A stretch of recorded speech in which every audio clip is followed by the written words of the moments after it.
So guys ఈరోజు మన ముందుకి కేపీ సార్ గత 2 దశాబ్దాలుగా చాలామంది యూపీఎస్సీ ర్యాంకర్స్ని తయారు చేస్తూ డిగ్రీ విత్ ఐఏఎస్తో పాటు మల్టిపుల్ వేరియస్ ఎగ్జామ్స్ కూడా ప్రిపేర్ అవ్వచ్చు.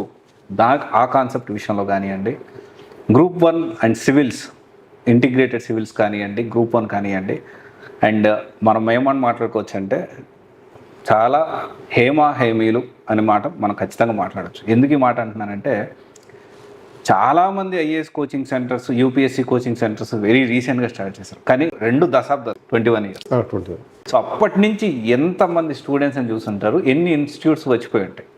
సో మనము దాని నుంచి సార్ యొక్క అనుభవాలు, ఇప్పుడున్న ట్రెండ్ ఎలా ఉంది, సివిల్స్ కోచింగ్ తీసుకోవాలా వద్దా, కోచింగ్ ఇన్స్టిట్యూట్స్ చేసే కొన్ని మార్కెటింగ్ థింగ్స్ విషయంలో అవన్నీ ఓపెన్గా మాట్లాడబోతున్నారు. మేబీ ఫస్ట్ టైం అనుకోండి ఇంత ఓపెన్గా నేను అడగడం. సార్ ఇంకొక విషయం సార్, ఒక చిన్న మాట, ఇంటర్వ్యూ ముందు నేను అడిగే క్వశ్చన్స్ అన్నీ కూడా ఖచ్చితంగా మీరు ఆన్సర్ చేయగలుగుతాను అంటేనే మనం ముందుకెళ్దాం సార్. క్వశ్చన్స్ విషయంలో మాత్రం కాంప్రమైజ్ అవ్వలేను. అందుకు మీకు ఓకే అంటేనే మనం ప్రొసీడ్ అవుదాం సార్. Thank you sir. నమస్తే sir. Sir degree with IAS విషయం చూసుకుందాం. అంటే మీరు స్టార్ట్ చేసినప్పుడు ఆల్మోస్ట్ చాలా తక్కువ మంది డిగ్రీ విత్ ఐఏఎస్ కోచింగ్ గురించి ఉన్నారు. డిగ్రీ విత్ ఐఏఎస్ అనేది నిజంగా అవసరమా? సో మేము స్టార్ట్ చేసినప్పుడు ఎక్కువ మంది ఉన్నారు. యాక్చువల్లీ ఎక్కువ మంది ఉన్నారు. ఇప్పటికంటే ఇప్పుడు తగ్గారు. ఓకే. ఎప్పుడు సార్ మీరు స్టార్ట్ 2017లో మేము రాజమండ్రిలో స్టార్ట్ చేశాను. ఓకే. ఆ తర్వాత శంషాబాద్లో స్టార్ట్ చేశాను. అప్పుడు శ్రీ చైతన్య వాళ్ళది ఉంది, తర్వాత నారాయణది ఉంది, తర్వాత ఎన్టీఆర్ సంబంధించిన ట్రస్ట్ వాళ్ళది ఉంది, తర్వాత ఇంకో ఆర్గనైజేషన్ కూడా ఉంది, పేరు గుర్తులేదు కానీ, అండ్ తర్వాత టిక్సా అని ఇంకో ఇన్స్టిట్యూట్ ఉంది. ఓకే. సో వీటిలో చాలా ఇన్స్టిట్యూట్స్ గ్రాడ్యువల్గా తగ్గిపోయినాయి. Okay. So we sustained. And so ఇక్కడ మీరు అడిగిన దానికి ఏంటంటే డిగ్రీ విత్ ఐఏఎస్ అనేది అవసరం. అంటే ఎందుకు అవసరం అని అంటే, మీరు యూపీఎస్సీ రిపోర్ట్స్ కనుక చూస్తే average age of entry into the civil service is 27. So అంటే ఏంటి, 22కి బీటెక్ అయిపోతే, ఆ 21కి బీకామ్ లాంటివి అయిపోతే ఆల్మోస్ట్ 5-6 ఇయర్స్కి కానీ మీరు సివిల్ సర్వీస్ సాధించలేకపోతున్నారు. అవును. సో కాబట్టి నేను పబ్లిక్ అడ్మినిస్ట్రేషన్, పొలిటికల్ సైన్స్ ఇటువంటి అని చెప్తుంటాను. దాంట్లో భాగంగా సెకండ్ ఏఆర్సీ రిపోర్ట్స్లో ఒక రిపోర్ట్లో ఏముంది అంటే, government was recommended to introduce civil service entrance right at the age of immediately after the intermediate. Okay. అది అంటే సెకండ్ ఏఆర్సీ రికమెండ్. ఎందుకంటే ఎంపీసీ చదివిన వాళ్ళకి ఐఐటి ఇటువంటివి ఉన్నాయి, బైపీసీ చదివిన వాళ్ళకి తర్వాత ఈ నీట్ ఎగ్జామ్స్ ఇటువంటివి ఉన్నాయి. అండ్ అలాగే ఎన్డీఏ కూడా ఉంది.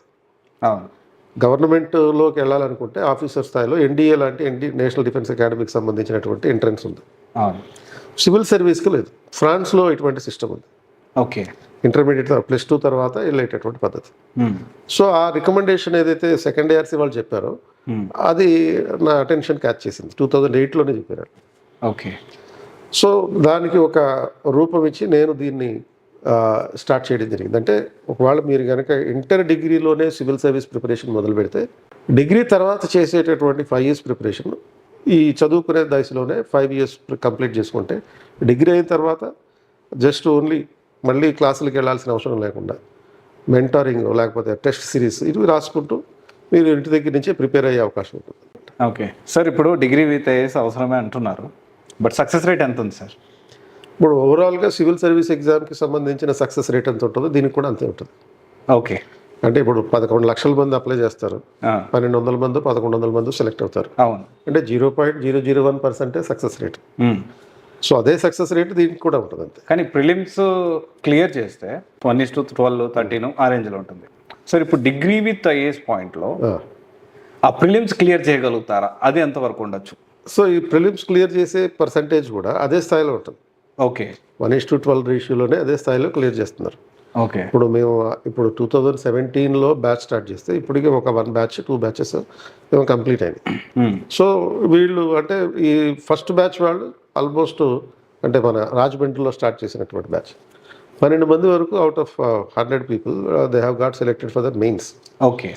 సో కాబట్టి అది ఓవరాల్గా నేషనల్ యావరేజ్ ఎంత ఉందో అదే యావరేజ్ని మేము మెయింటైన్ చేయగలుగుతున్నాం. ఓకే అండ్ వీళ్ళు ఓన్లీ సివిల్ సర్వీసే కాకుండా ఇతర ఎగ్జామ్స్ కూడా రాస్తున్నారు. ఓకే గ్రూప్ 1లో ఆల్మోస్ట్ 15-20 మంది సెలెక్ట్ అయ్యారు ఏపీలో లాస్ట్ గ్రూప్ 1 దానికి. అండ్ అదేవిధంగా సబ్ ఇన్స్పెక్టర్ సెలెక్షన్స్ కానీ గ్రూప్ 2 సెలెక్షన్స్ కానీ వీటికి కూడా ఈ ఫౌండేషన్ అనేది ఉపయోగపడుతుంది. అండ్ దే హ్యావ్ నాట్, ఇప్పుడు group 2 sub inspectors group 1 select అయిన వాళ్ళు సివిల్స్ ప్రిపరేషన్ ఇంకా ఆపలేదు. Okay they are continuing with the civils preparation. Okay sir, ఇప్పుడు మీది ఒక యాడ్ చూసాను సార్ నేను, ఈ డిగ్రీ విత్ ఐఏఎస్ యాడ్, అది అడ్వర్టైజ్మెంట్. దాంట్లో మీరు ఏం చెప్తున్నారంటే డిగ్రీ విత్ ఐఏఎస్ జాయిన్ అయితే దీంతో పాటు మల్టిపుల్ ఎగ్జామ్స్కి మేము ప్రిపేర్ చేస్తాం అంటున్నారు. అసలు పాసిబిలిటీ ఉందంటారా? జనరల్గా అడుగుతున్నారు సార్. యూపీఎస్సి సిలబస్ అనేది ఒక అంబ్రెల్లా సిలబస్ ఉంటుంది. ఓకే, సో యూపీఎస్సి ఒక అంబ్రెల్లాకు ఉండేటటువంటి క్లాత్ అయితే అందులో ఉండే మిగతా ఊసలు ఏవైతే ఉంటాయో దేశంలో ఉండే రకరకాల ఎగ్జామ్స్. ఓకే, అది దానికి ఉన్నటువంటి మెయిన్ పిల్లర్ ఏదైతే ఉంటుందో అది ఓవరాల్గా మనం ఇచ్చేటటువంటి ట్రైనింగ్.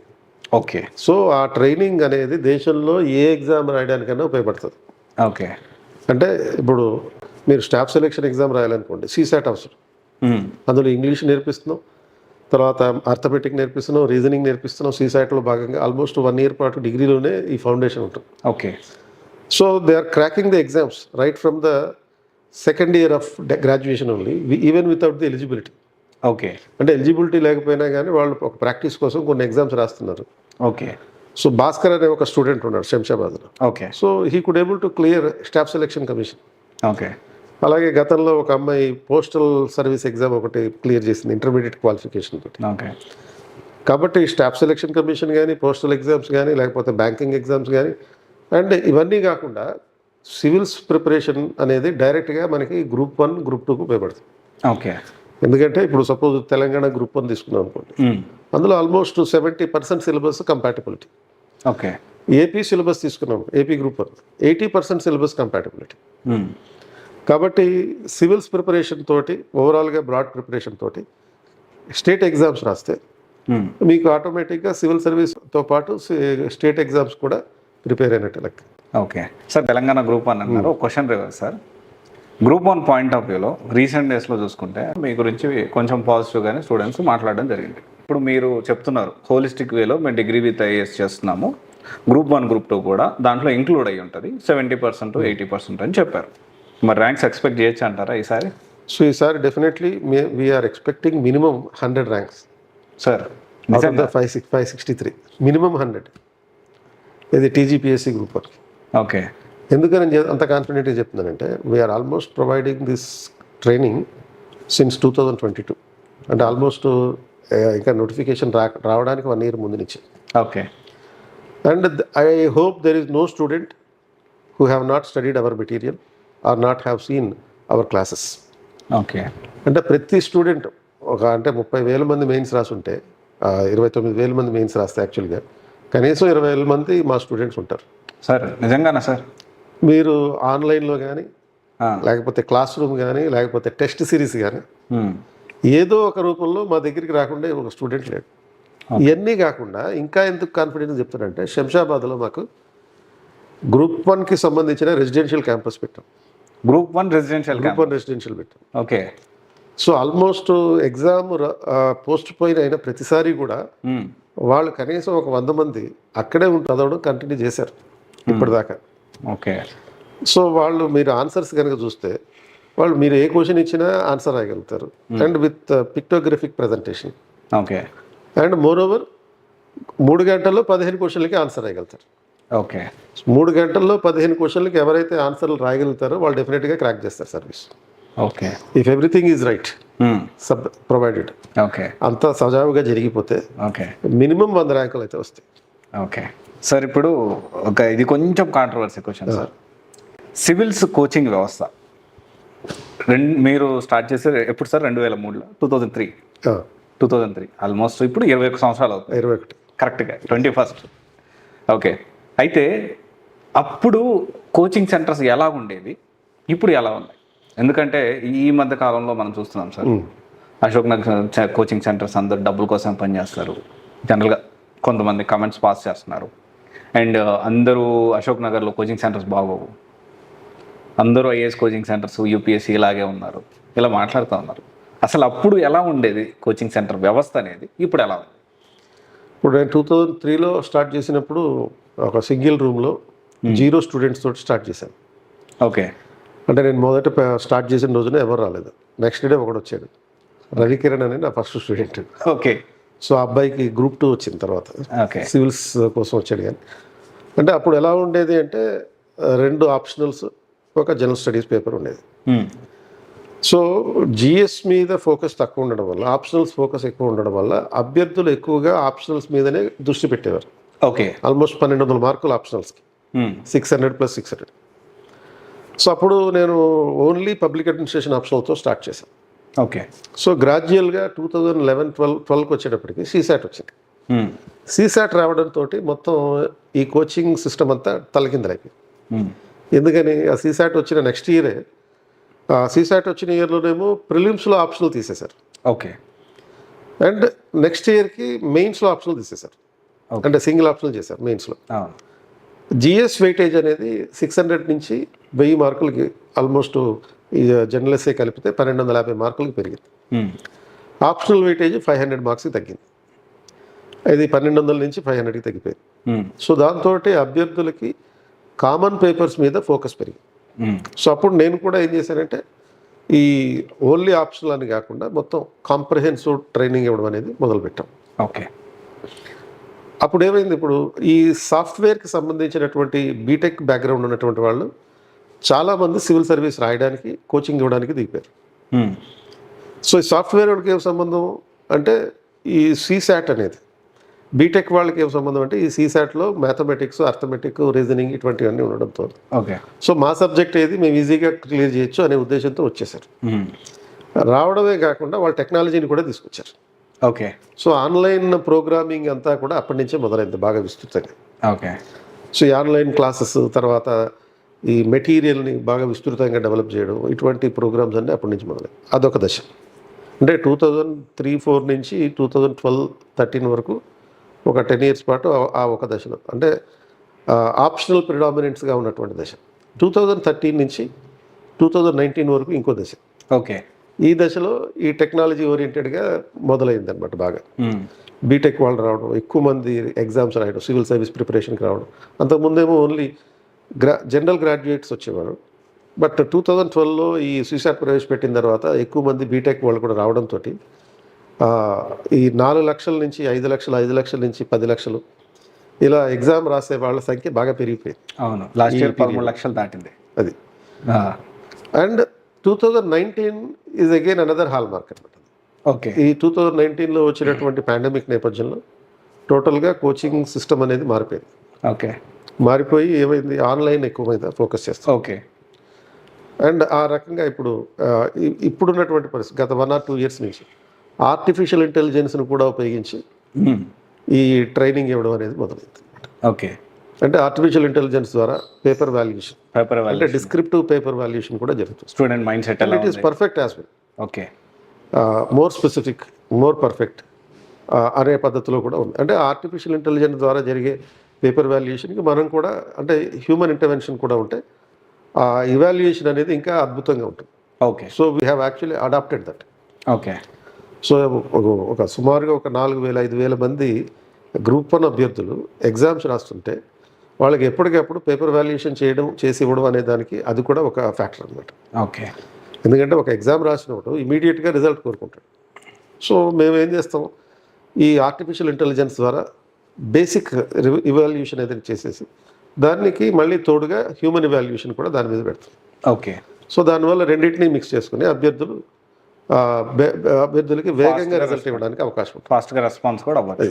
సో అంతేకాకుండా ఇప్పుడు ఉన్నటువంటి ఆర్టిఫిషియల్ ఇంటెలిజెన్స్ కారణంగా మెటీరియల్ డెవలప్మెంట్ అనేది కూడా బాగా ఈజీ మారిపోయింది. ఓకే. అండ్ ట్రాన్స్లేషన్కి అవకాశాలు కూడా పెరిగాయి. సో ఈ సివిల్స్ కోచింగ్ వ్యవస్థలో ఇన్స్టిట్యూట్స్, అంటే మీరు మామూలు జనరల్ ఎవాల్యుయేషన్ గురించి మేము మాట్లాడారు, కోచింగ్ సెంటర్స్ గురించి మాట్లాడదాం సార్.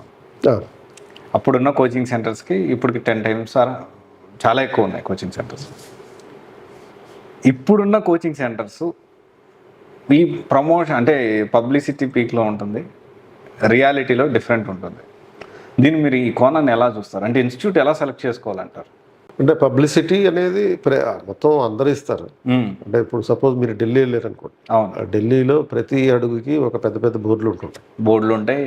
అండ్ రోడ్ అంతా entire road is covered with the pamphlets, just like అమీర్పేటలో ఎలా అయితే పాంప్లెట్ కార్పెట్ ఉన్నట్టు ఉంటుందో, అవును, సో రాజేంద్ర నగర్లో పాంప్లెట్ కార్పెట్ ఉంటుంది. అవును. So there is no institute which will not depend on the promotional activities.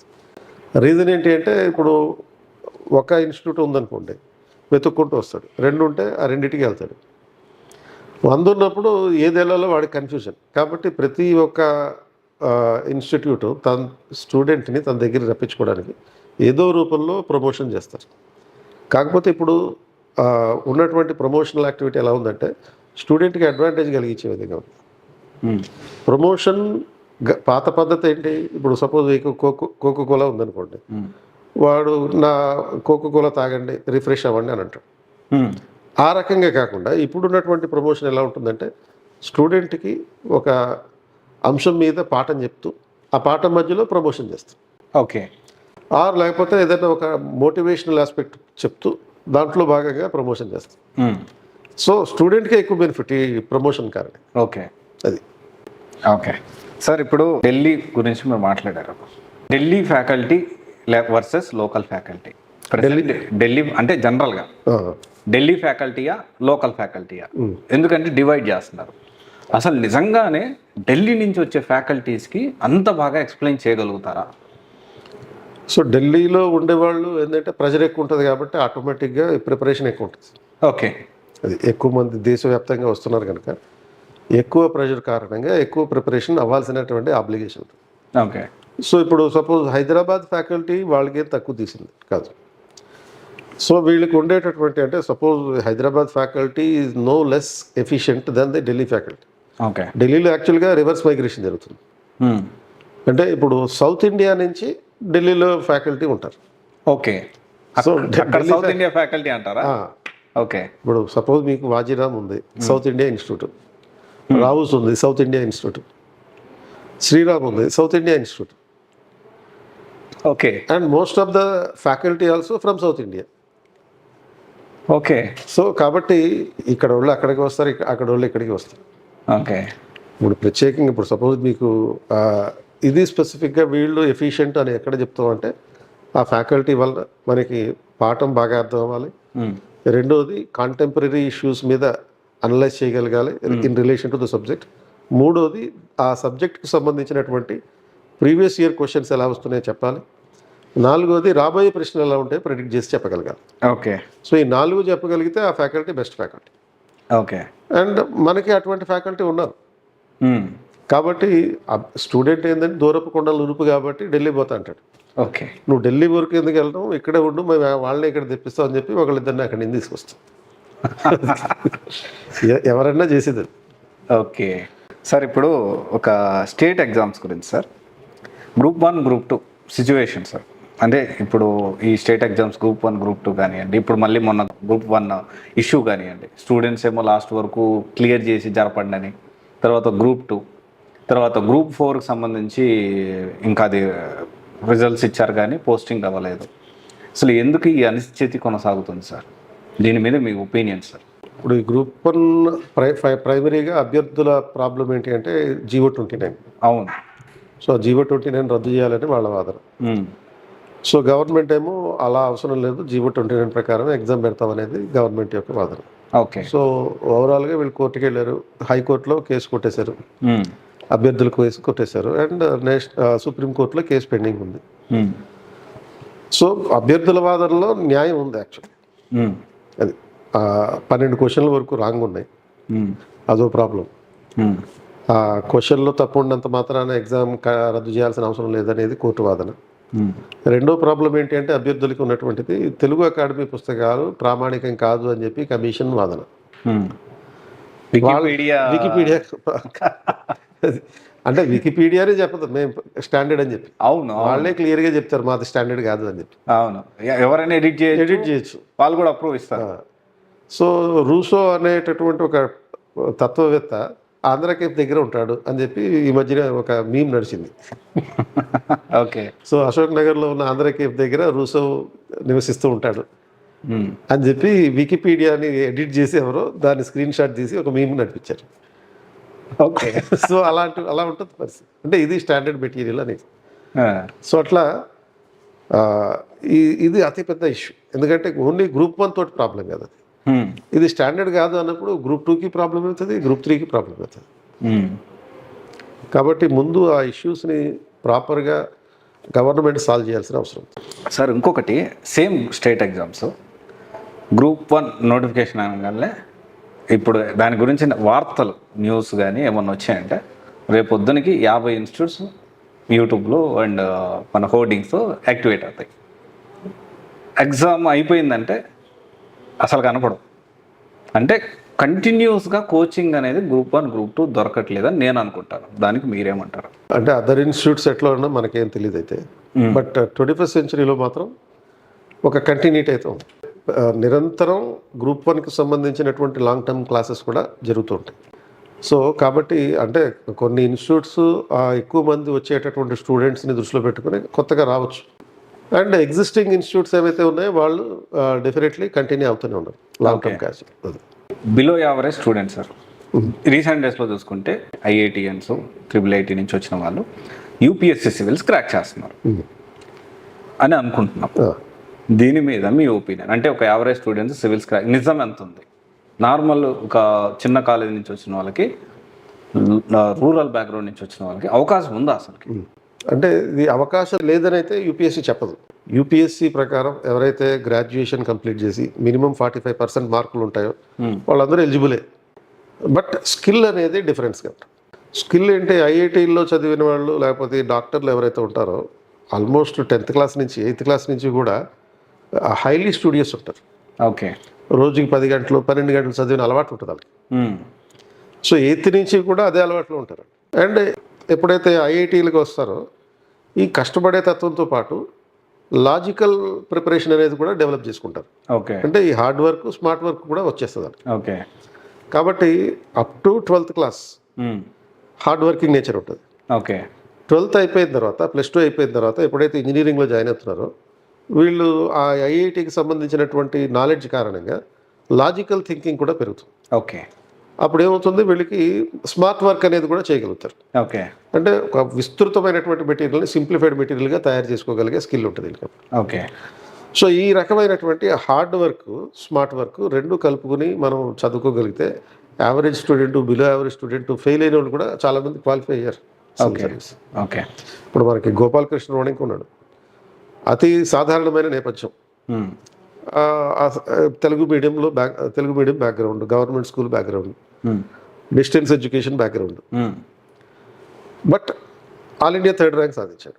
అవును. అది సో ఈ స్కిల్స్ సంపాదించుకున్నాడు. హార్డ్ వర్క్ చేశాడు, 11 ఏళ్ల పాటు హార్డ్ వర్క్ చేశాడు. ఈ 11 ఏళ్లలో హార్డ్ వర్క్లో భాగంగా ఆ స్కిల్స్ ఏవైతే ఉంటాయో అవి డెవలప్ చేసుకున్నాడు. ఓకే. ఆ స్మార్ట్ వర్క్ స్కిల్స్. సో మీరు ఎవరైతే అభ్యర్థులు సివిల్స్ ప్రిపేర్ అవ్వాలనుకుంటారో కేవలం స్మార్ట్ వర్క్ మీద వెళ్ళిపోదాం అనుకుంటే కుదరదు. ఓకే. కష్టపడి చదవాల్సిందే. ఓకే. ఎందుకని అది సబ్జెక్ట్ అనేది గుర్తుపెట్టుకోవాలి. ఓకే. ఒక 20 క్వశ్చన్లకి 3 గంటల్లో ఆన్సర్ రాయాలి. ఆ స్పాట్లో మనం ఆలోచించి ఆన్సర్ డెవలప్ చేసి క్రియేటివ్గా ఇన్నోవేటివ్గా చేయలేం. కాబట్టి we have to buy heart the syllabus, by heart the subject. Okay. So by heart చేయడం హార్డ్ వర్క్, మనకు కావాల్సినంత సబ్జెక్ట్ని మాడిఫై చేసుకోవడం స్మార్ట్ వర్క్. ఓకే సార్, ఇక్కడ ఒక విషయం సార్, ఇప్పుడు రోణంకి గోపాలకృష్ణ తెలుగు మీడియం సివిల్స్ అన్నారు. తెలుగు మీడియంలో సివిల్స్ కోచింగ్ తీసుకోవచ్చా? తీసుకుంటే ఇప్పుడు ఒక్కరు ర్యాంకర్స్ 2 ర్యాంకర్స్ కాకుండా జనరలైజ్ చేసి ఈ కమెంట్ మీరు పాస్ చేయాలి. ఇప్పుడు తెలుగు మీడియంలో గతంలో మెటీరియల్ తక్కువ ఉండడం ఇటువంటి పరిస్థితులు ఉండేవి. అవును. కాబట్టి తెలుగు మీడియం తీసుకునే వాళ్ళు, అంటే నేను మళ్ళీ పర్టికులర్గా 2012 తర్వాత చెప్తున్నాను. ఓకే. 2012 ముందు తెలుగు మీడియం చాలా విస్తృతంగా ఉండేది. ఎవ్రీ రిజల్ట్లో ఏపీ నుంచి, ఉమ్మడి ఆంధ్రప్రదేశ్ నుంచి ఒక 40 మంది పాస్ అయితే 40 to 70 వరకు పాస్ అయ్యేవాడు. దాంట్లో కనీసం 10 మంది తెలుగు మీడియం వాళ్ళు ఉండేవారు. ఓకే. రీజన్ ఏంటంటే 2 ఆప్షనల్స్ ఉండేవి. 2 ఆప్షనల్స్ కారణంగా ఒక optional public administration, sociology, political science పెట్టుకుని ఇంకో ఆప్షనల్ తెలుగు లిటరేచర్ పెట్టుకునేవాడు. ఓకే. ఆల్మోస్ట్ కామన్ ఆప్షన్ లాగా ఉండేది. తెలుగు లిటరేచర్ పెట్టుకోవడం వల్ల ఆ మేరకి వాళ్ళకి బడ్డెన్ తగ్గిపోతుంది. అండ్ 2 GS పేపర్లు కాబట్టి ఆ 2 GS పేపర్లు తెలుగులో ట్రాన్స్లేట్ చేసుకుని మా చదువుకోవడం అనేది ఈజీ ఉండేది. కాబట్టి 2011 వరకు తెలుగు మీడియం రిజల్ట్స్ బాగుండేవి. 2012లో ఎప్పుడైతే సీసాట్ వచ్చిందో తెలుగు మీడియం గ్రాడ్యువల్గా తగ్గడం మొదలైంది ఈ సీసాట్ కారణంగా. బట్ ఆఫ్ కోర్స్ 3 ఏళ్ళ తర్వాత సీసాట్ ఓన్లీ క్వాలిఫైయింగ్ ఎగ్జామ్ చేసిన తర్వాత మళ్ళీ కొంచెం పుంజుకుంటూ ఉంది పరిస్థితి. సో ఇప్పుడు తెలుగు మీడియంలో చదవడం అనేటటువంటిది పెద్ద ఇష్యూ ఏం కాదు, ఎందుకంటే తెలుగు మెటీరియల్ విస్తృతంగా అందుబాటులో ఉంది. తెలుగు అకాడమీ వాళ్ళు ప్రత్యేకంగా పోటీ పరీక్షల ప్రత్యేకం అనే పేరుతోటి పుస్తకాలు పబ్లిష్ చేస్తున్నారు. కాబట్టి ఈ పుస్తకాలను ఉపయోగించుకొని ఇప్పుడున్నటువంటి ఆర్టిఫిషియల్ ఇంటెలిజెన్స్ కూడా ఉపయోగించుకొని ట్రాన్స్లేషన్ కూడా ఈజీ అయిపోతుంది. కాబట్టి తెలుగు మీడియం అభ్యర్థులు వరి అవ్వాల్సినటువంటి అవసరం లేదు. సో కమింగ్ డేస్లో మళ్ళీ తెలుగు మీడియంలో సివిల్స్ నెక్స్ట్ 5 yearsలో తెలుగు మీడియం విస్తృతంగా అభివృద్ధి చెందే అవకాశం. ఎందుకని సార్? ఎందుకంటే 2022లో కేంద్ర ప్రభుత్వం బీటెక్ తెలుగు మీడియం ప్రవేశపెట్టింది.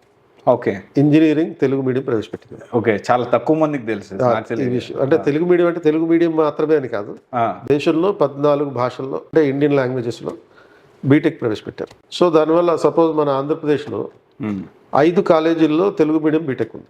160 సీట్ల వరకు ఉంది. ఓకే, అండ్ 160 సీట్లో సుమారుగా 140 సీట్ల వరకు ఫిలప్ అయిపోయింది. ఆ 20 సీట్లు కూడా ఎందుకు ఫిలప్ కావాలేదంటే చాలామందికి అవగాహన లేదు, అంటే ఈ విషయం మీకు తెలియదు, తెలుగు మీడియం బీటెక్ ఉందని తెలియదు. ఓకే, అంటే వన్స్ ఒక బ్యాచ్ కనుక బయటకు వస్తే ఆ బ్యాచ్ వాళ్ళు అంటే బీటెక్ తెలుగు మీడియం బ్యాచ్ వాళ్ళు ఈ తెలుగు మీడియంలో సివిల్స్ ప్రిపేర్ అవ్వడం మొదలు పెడతారు. ఓకే, ఖచ్చితంగా.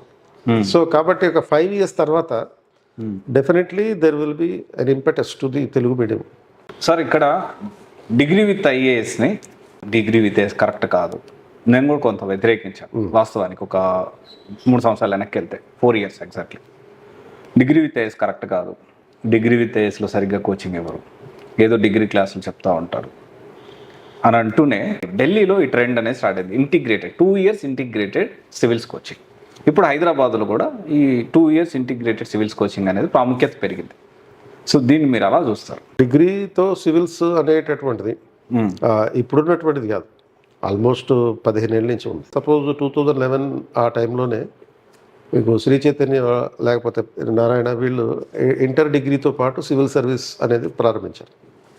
సో 2017 నుంచి నేను కూడా స్టార్ట్ చేశాను degree with IAS Rajahmundry and శంషాబాద్లో.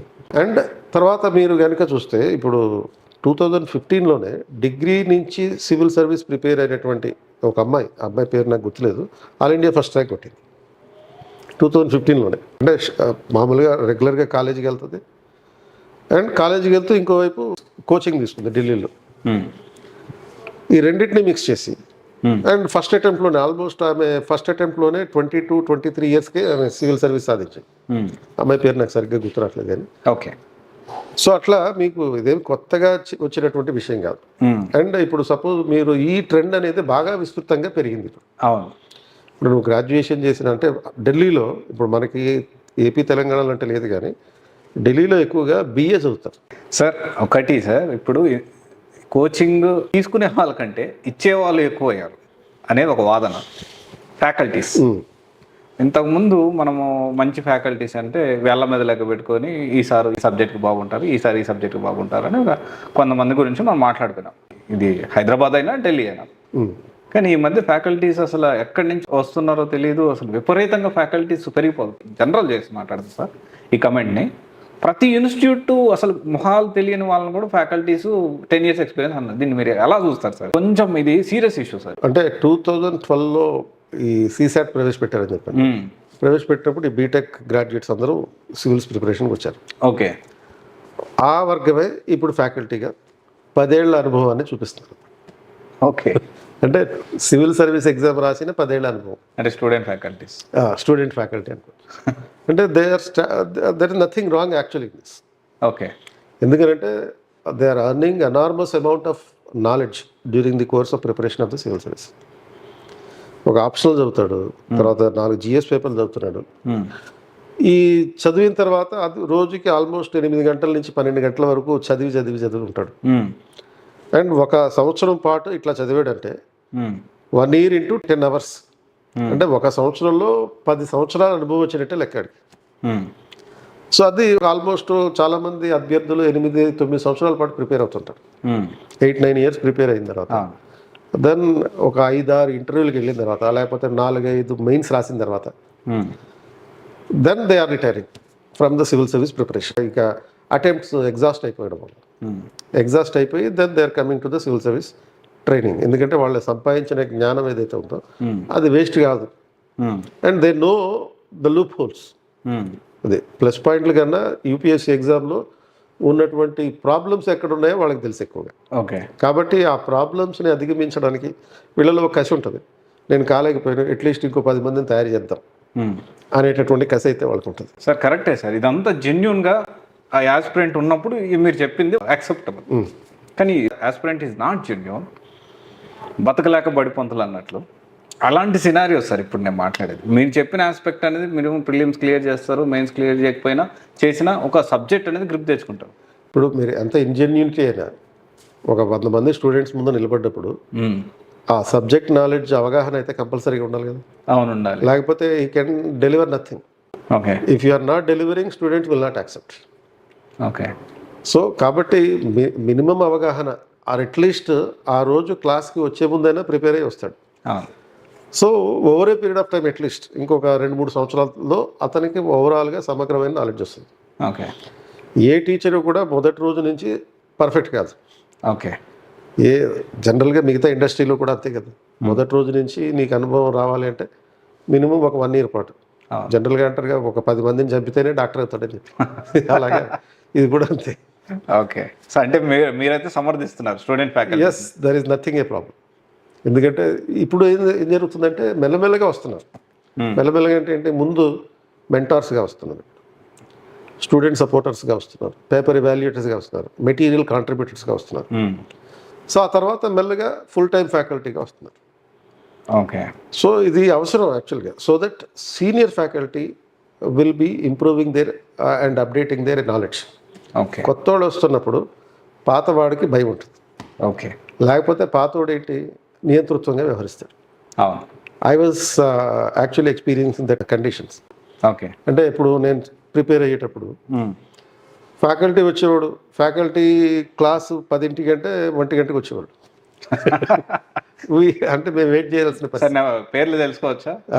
వదిలేదు, పేర్లు ఎందుకంటే సీనియర్స్ వాళ్ళు ఇప్పుడు. ఓకే, అయితే వచ్చి జస్ట్ స్టైల్గా 1 గంట పాఠం చెప్పేసి వెళ్ళిపోయేవారు. ఇప్పుడున్నంత అట్లా కాదు అది పరిస్థితి. అంటే మేము అదే అద్భుతం, ఒక దేవుడు వచ్చాడు, పవన్ కళ్యాణ్ వచ్చాడు అన్నట్టుగా ఉంటుంది అన్నమాట. సో అలాంటి పరిస్థితి నుంచి ఇప్పుడు ఏమైంది, student is the God, not faculty is the God. Faculty should never become a God, student has to be a God. Okay, అప్పుడు ఫ్యాకల్టీ ప్రాపర్గా పాఠం చెప్పడానికి. ఇప్పుడు ఇన్ని వస్తువులు ఉన్నాయి, మెటీరియల్, తర్వాత ఈ టెస్టులు పెట్టడం, తర్వాత ఈ మెంటార్షిప్ చేయడం, హ్యాండ్ హోల్డింగ్ చేయడం, అండ్ క్లాసులు చెప్పడం అనేది లాస్ట్ ప్రయారిటీ. ఓకే, ఒకప్పుడు క్లాసులు చెప్తాం, ఫస్టే క్లాసులు చెప్తాం, బట్ ప్రయారిటీ అనేది మాత్రం లాస్ట్. సార్ ఇప్పుడు మనము మాట్లాడుకుంది స్టూడెంట్ ఫ్యాకల్టీస్ గురించి, ఇప్పుడు ర్యాంకర్స్ ఫ్యాకల్టీస్ గురించి మాట్లాడుకుందాం. ర్యాంకర్స్ ఫ్యాకల్టీస్ కూడా ఈ మధ్య కాలంలో ర్యాంక్స్ కొడతారు, దాన్ని వదిలేసి మళ్ళీ టీచింగ్లోకి రావడం జరుగుతుంది. సో లాస్ట్ 2-3 ఇయర్స్ నుంచి ఈ ట్రెండ్ చాలా గట్టిగా వెళ్తుంది. అంటే ఎప్పుడైతే మనకి పాండమిక్ తర్వాత ఆన్లైన్ కోచింగ్ ఎప్పుడైతే విస్తృతంగా వచ్చిందో, ర్యాంక్ వచ్చినటువంటి అభ్యర్థులు ఆన్లైన్లో దేశవ్యాప్తంగా చాలామందికి ట్రైన్ చేస్తున్నారు. సో ఈ ర్యాంక్ వచ్చిన వాళ్ళు కొంతమంది అయితే ఈవెన్ రిజైన్ చేసి కూడా, వాళ్ళ జాబ్కి రిజైన్ చేసి కూడా దీని మీదనే ఫోకస్ చేస్తున్నారు. అంటే సివిల్ సర్వీస్ కోచింగ్ అనేది ఒక లూక్రేటివ్ బిజినెస్గా చూడడం జరుగుతుంది. ఓకే, కాబట్టి వాళ్ళకి వచ్చిన ఐఏఎస్ని వదిలేసి, all India first rank, second rank వచ్చినా కానీ అది వదిలేసి దీని వైపు మళ్ళారు. అంటే బిజినెస్ ఓరియంటేషన్. ఓకే సార్, జనరల్గా ఒక కమెంట్ సార్, అంటే కమెంట్ నేను పాస్ చేయట్లేదు, చాలా మల్టిపుల్ దగ్గర నుంచి నేను విన్నది మీ దగ్గర తీసుకొచ్చాను. సివిల్స్ కోచింగ్ మొత్తం కూడా బిజినెస్ ఓరియంటేషన్లోనే నడుస్తుంది, కేపీఎస్ కూడా అంతేనా అనేది నేను అడుగుతున్నా సార్. ఇప్పుడు బిజినెస్ ఓరియంటేషన్ లేనటువంటి రంగం ఏది చెప్పండి సార్? అంటే విద్య వ్యాపారం చేయకూడదు అంటారు కదా సార్. ఇప్పుడు మరి వ్యాపారం చేయకూడదు అన్నప్పుడు జిఎస్టీ విధించకూడదు. జిఎస్టీ ఏం పేరు చెప్పి విధిస్తున్నారు? కమర్షియల్ కోచింగ్ అని చెప్పి దాని మీద 18% జిఎస్టీ పెడుతుంది గవర్నమెంట్. అవును. గవర్నమెంట్ 18% జిఎస్టీ తీసుకుంటుంటే అందులో 9% కేంద్రానికి వెళ్తుంది, 9% రాష్ట్ర ప్రభుత్వానికి వెళ్తుంది. బుక్స్ కొనుక్కుంటుంటే సార్ 5% విధిస్తున్నారు. ఓకే. అందులో 2.5 కేంద్రానికి వెళ్తుంది, 2.5 రాష్ట్రానికి వస్తుంది. అంటే ఇప్పుడు కమర్షియల్ ఎవరు? ఇప్పుడు అంటే గవర్నమెంట్ కూడా కమర్షియల్. సో గవర్నమెంట్ ఎక్కడైతే డబ్బులు వస్తున్నాయో దాన్ని కొడుతుంది కదా. Government commercial. సో అదే వేసి గవర్నమెంట్ ఏమో కోచింగ్ సంస్థలందరికీ కూడా కమర్షియల్ అంటారు, పబ్లిక్ కూడా అదే నమ్ముతారు. ఇప్పుడు నీకు ఏదైనా సరే ఒక క్వాలిటీ ఐటెం కావాలనుకున్నప్పుడు దానికి నువ్వు డబ్బు వెచ్చించక తప్పదు. అది లేకపోతే నీకు వచ్చేది, ఇప్పుడు సపోజ్ గవర్నమెంట్ కోచింగ్ ఇన్స్టిట్యూట్స్ కూడా ఉన్నాయి. ఇప్పుడు తెలంగాణ స్టడీ సర్కిల్ ఉంది, లేకపోతే ఏపీ స్టడీ సర్కిల్ ఉంటాయి. బట్ అక్కడికి ఎందుకు వెళ్ళి జాయిన్ కాకూడదు? ఇది కమర్షియల్ అయినప్పుడు దీన్ని బహిష్కరించాలి. సో ఇప్పుడు కమర్షియల్ వ్యాపార ధోరణి ఇవన్నీ ఎప్పుడు అనాలి అంటే, వాడిని స్టూడెంట్ని జాయిన్ చేసుకుని వాడికి పాఠం చెప్పకుండా ఇన్స్టిట్యూట్ బంద్ చేసేసినప్పుడు అప్పుడు అనాలి. ఇటువంటి ఎవరు ఉన్నారు సార్ అట్లా మీకు తెలిసిన వాళ్ళు? ఉన్నారు కానీ చాలామంది ఉంటారు అట్లా. ఎట్లా చెప్తాం, వాళ్ళ ఫ్రెండ్స్ కూడా అయి ఉంటారు. అవునా? సో కాబట్టి 21 years ఆఫ్ హిస్టరీ ఉంది అని అంటే అటువంటి చర్యలకి పాల్పడలేదని అర్థం. ఓకే. సో అప్పుడప్పుడు వచ్చి వెళ్ళిపోయేటటువంటి కొంతమంది పాస్ చేసేటువంటి కమెంట్స్ కానీ, ఇప్పుడు వైద్య రంగం ఉంది, వైద్య రంగాన్ని కూడా కమర్షియల్ అంటారు. డాక్టర్ అనేవాడు కాపాడే దేవుడు అని అంటారు. అవును. బట్ ఏ హాస్పిటల్ కూడా నేను బలవంతంగా తీసుకెళ్ళి అక్కడ జాయిన్ చేయదు కదా. అవును, లేదు సార్.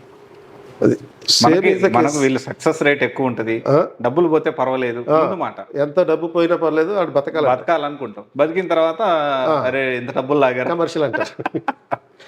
సో ఇవ్వాల్సినటువంటి అన్ని సదుపాయాలు ఇస్తాం.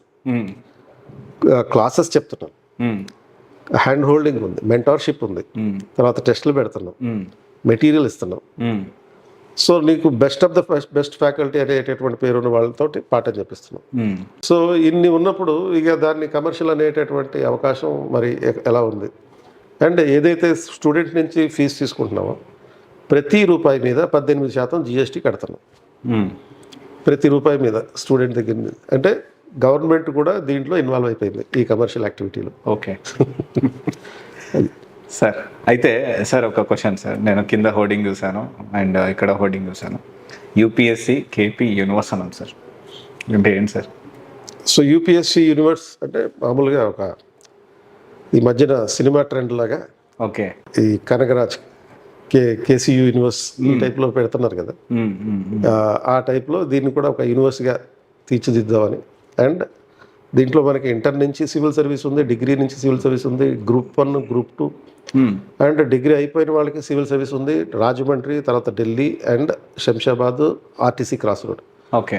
సో ఇవన్నిటి కలిపి ఒక యూనివర్స్గా పరిగణించారు అంతే. 21st century and most famously known as KPIS.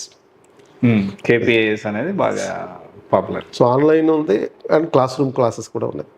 Okay sir. Next 5 yearsలో me target అంటే కేపీఐఎస్గా? నెక్స్ట్ 5 yearsలో ఇప్పుడు ఈ టీఎస్పీఎస్సీ గ్రూప్ 1 అయిపోతే, ఎటువంటి విఘ్నాలు లేకుండా అయిపోతే మినిమం 100 ర్యాంకులు దాని నుంచి సాధించడం. 2, ఈ రాబోయే 5 ఏళ్లలో మిషన్ 100 అనే పేరుతోటి యూపీఎస్సీ నుంచి కూడా ఒక 100 ర్యాంకులని సాధించేటటువంటి లక్ష్యం. ఓకే. ఆ తర్వాత రిటైర్ అయిపోతారు. Okay. So thank you sir, thank you so much. మీ విలువైన సమయాన్ని, మీ అనుభవాన్ని రంగరించి చాలా డిఫరెంట్గా క్వశ్చన్స్, అంటే చాలా వరకు అందరూ అంటే మీ ఎక్స్పీరియన్స్ బట్టి మీరు ఇచ్చిన సమాధానాలు కానీ అవన్నీ సో స్టూడెంట్స్కి అందరికీ హెల్ప్ అవుతుంది అనుకుంటున్నాను. కానీ మీ జర్నీ ఇలాగే కొనసాగించి త్వరగా 100 ర్యాంకులు కొట్టేసేసి మంచిగా రిటైర్ అయిపోండి. So thank you so much sir. నమస్తే.